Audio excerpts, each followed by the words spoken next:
اعلموا أنما الحياة الدنيا لعب ولهو وزينة وتفاخر بينكم وتكاثر في الأموال والأولاد كمثل غيث أعجب الكفار نباته ثم يهيج فتراه مصفرا ثم يكون حطاما وفي الآخرة عذاب شديد ومغفرة من الله ورضوان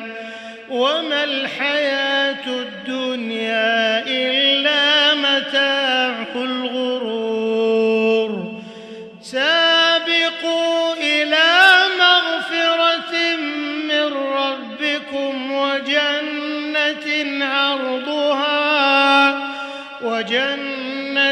عرضها كعرض السماء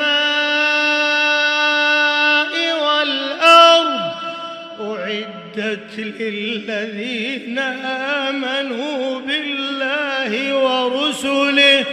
ذلك فضل الله يؤتيه من يشاء